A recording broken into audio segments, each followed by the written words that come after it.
This is the second in the series of new conversations with John Butler in All Saints Church, Bakewell, and they've left 2 Christmas trees lit up for us, John, this morning. What do you think to that?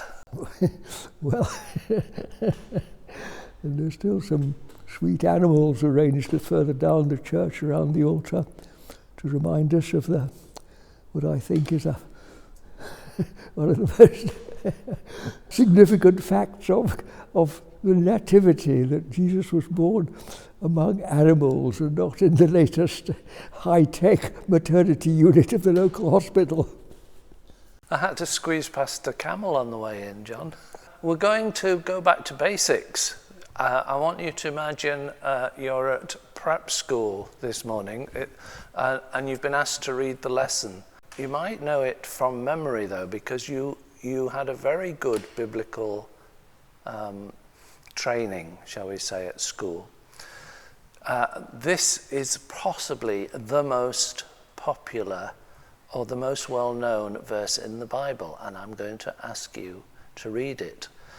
Or can you do it from memory? Genesis chapter 1, verse 1.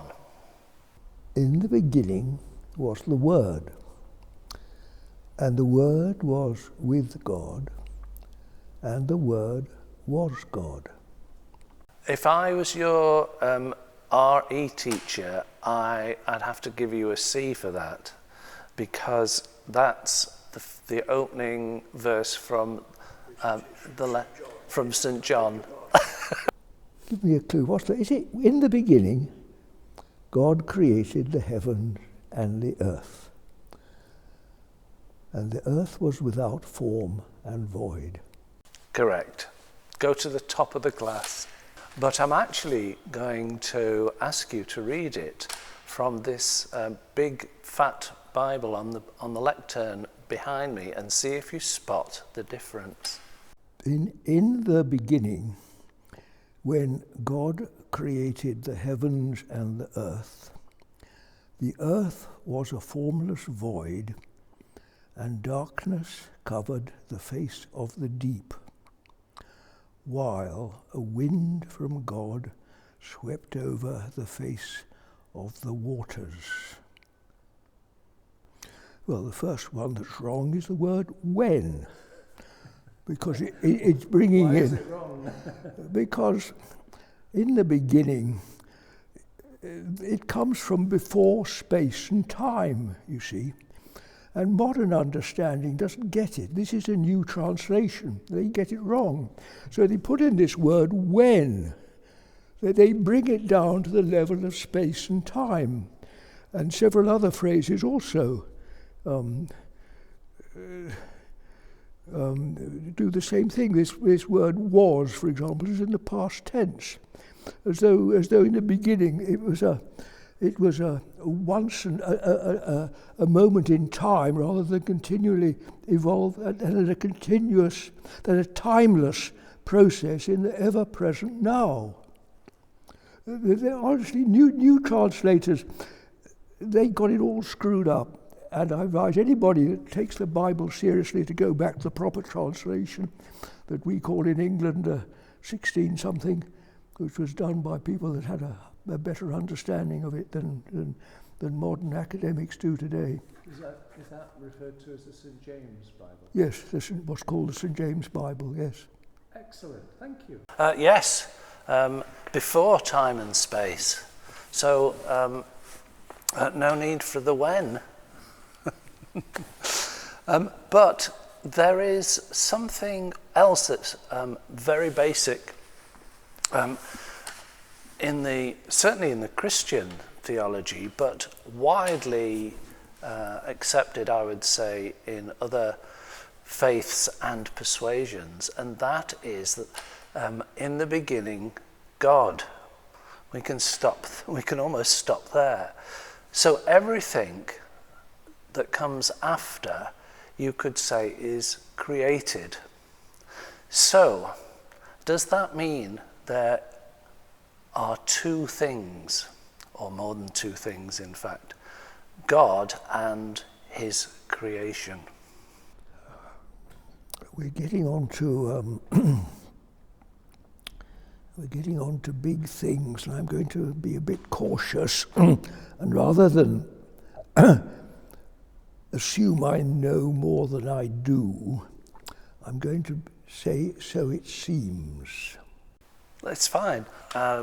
Let me put your mind. Let me put your mind at rest right at the outset, John.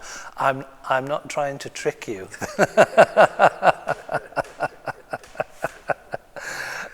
And it's not a test. Actually, it would be a great help to me, because this is my little conundrum, not yours. So if you can help untangle it a little bit like a knot, I would be very grateful. Why is it a knot in my thinking, and perhaps others? Well, in a nutshell, I'll cut to the chase, and then you can unpick it the way you choose. Open house, okay. The practice of meditation that I have been joining in with you these past few years, the background to it, I have learned. I didn't know at the beginning anything about it, but it's in. I believe it's what's called non-duality, and so this for me does raise a conundrum. So is there God and other, which makes more than one?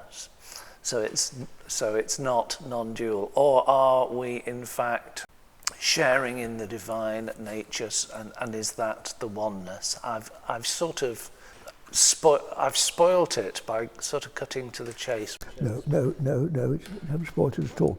In that case, I'm very glad I answered with the word seems, because that's exactly how it is. Many, many years ago, I remember when I was exploring Eastern religions, which weren't as widely circulated as they are today. There were just quite very few books then that were giving a sort of basic introduction to Hinduism and Hinduism.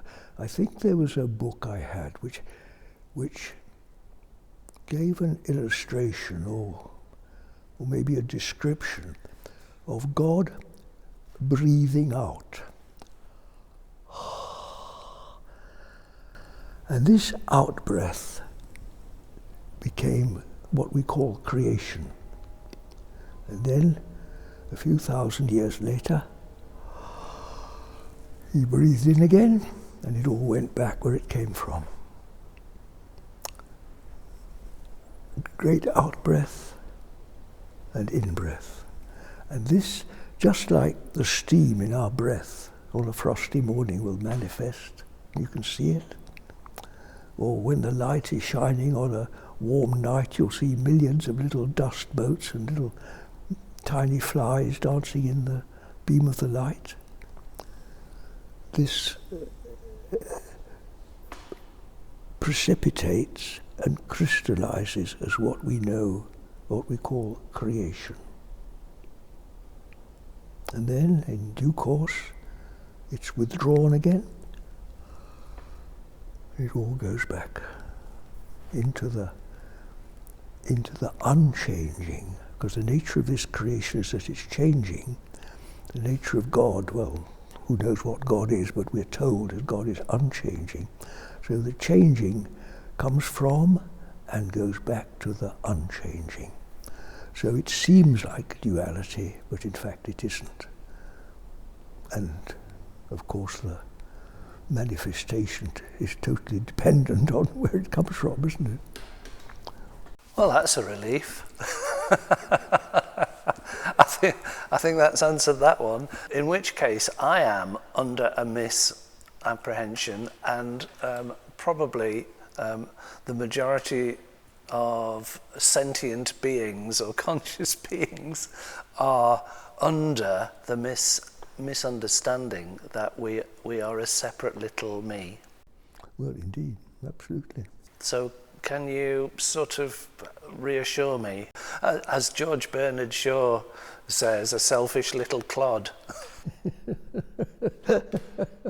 Well, the best demonstration I can give to that, much better than my trying to say it, which won't carry much conviction to those that believe otherwise, is this marvelous process of dying out, which I'm very fortunate now to be experiencing in its reality.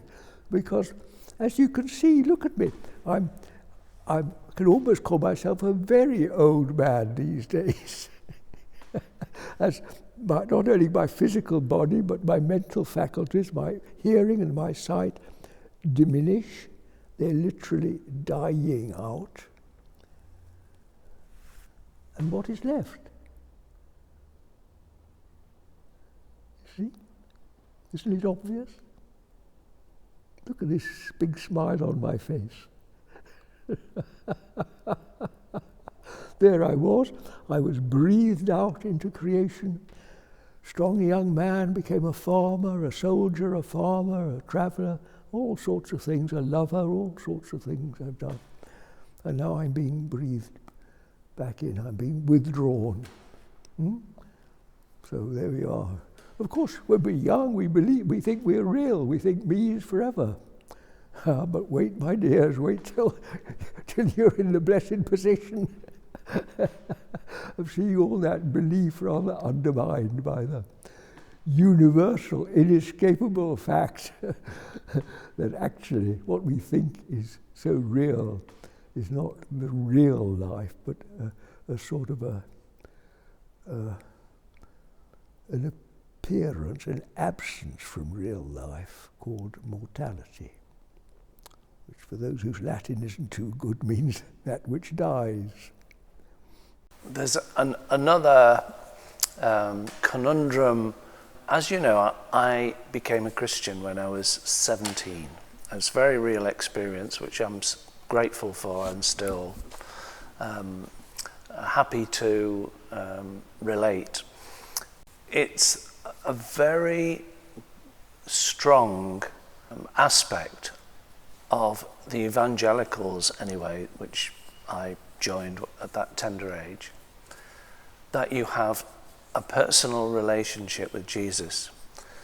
And so this is almost the it is the preeminent image or icon of the Christian faith, Jesus on the cross, typically. There's a Jesus on the cross behind you on the, I don't know what the technical church term is, but a wooden carving, and there's an even bigger one in the chancel next door. My point being, it seems to me that reinforces the duality, the separation. It's all about having a relationship. Well, it takes two or more, but it takes two to have a relationship. And this genuinely, this conundrum troubles me because in a way, I don't want a relationship with Jesus. I want to be consumed, shall we say, by Christ. And so if you can help me collapse the Christian duality of having a relationship with into unity, I'd be very grateful. I hope this will be helpful if I approach it this way. It helped me enormously when, long time ago, it was pointed out to me there are two aspects to the cross. One is the outstretched arms, like this, the horizontal arm of the cross, and the other, the perpendicular one. Now, I remember this was drawn up on a blackboard, so it was very clear to me. If you think of a wheel, and you see the outstretched arms of the cross as a segment of the wheel, the outer rim of the wheel, just a segment of it, like the space between the space between the hours, divided into seconds. See, there we have how we perceive reality from past to future, ever repeating, the wheel of life, which you can look back through history and can see how apparently lives are repeated, history repeats itself, the seasons, civilizations come and go. There's a temporality about it. Here we have the horizontal arms of the cross in time. So it all comes to pass. Once upon a time it came to pass. There was two men called Phil and John, and now they've long since forgotten. Now then, what's the other perpendicular all about? Well, if you draw a line to the center of the wheel and to bisect this horizontal line, what's the nature of the center of the wheel? The outer rotates. The center is actually still, isn't it? It doesn't rotate. It's a still point. And the further you get away out on the rim, the bigger the wheel, the faster it goes round, doesn't it? The nearer you draw near to the center, stillness becomes more peaceful, more still. Well, that may be signified by the cross, our connection with eternal time, with the unchanging reality coexistent with the temporal, the changeless amidst the change. God is with us. Whatever happens, as life goes round, we're told over and over again, God is our present help. God is with us.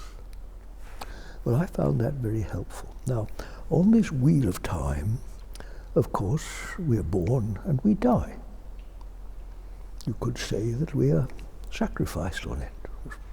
We may die pleasantly or unpleasantly. That's another story, but the fact is that this life is temporal, and yet there's a connection to the eternal. And we have a choice. We can turn one way or the other, but whether we like it or not, the two are coexistent. We just tend to focus only on this part of life, the transitory, and forget about the eternal. But that doesn't mean to say it isn't there. And if we're taught intelligently, we will be taught to connect with it. One thing that helps me personally, John, collapse the potential, what seems to be the duality, the separation of having a relationship with Christ, is Paul's verse in one of his letters, can't remember which one, which very outrageously to me, he says, it is no longer I who live, but Christ who lives in me. Pick that one out of the back of the net. That is, I think, one of the most mystical verses in the whole of the Bible. Well, yes, it is indeed. But isn't this one of the self-evident realizations for those who meditate, or for those indeed who just look at the stars or stand outside and look at the horizon? Anybody that stands before something bigger than themselves, there is a sort of melting effect, isn't there? You sort of get taken out of yourself into something bigger. Well, isn't that exactly it? I, the me, little me, this big, is taken into something bigger. I don't live. This lives in me. We call it inspiration. The spirit entering into this entity we call me.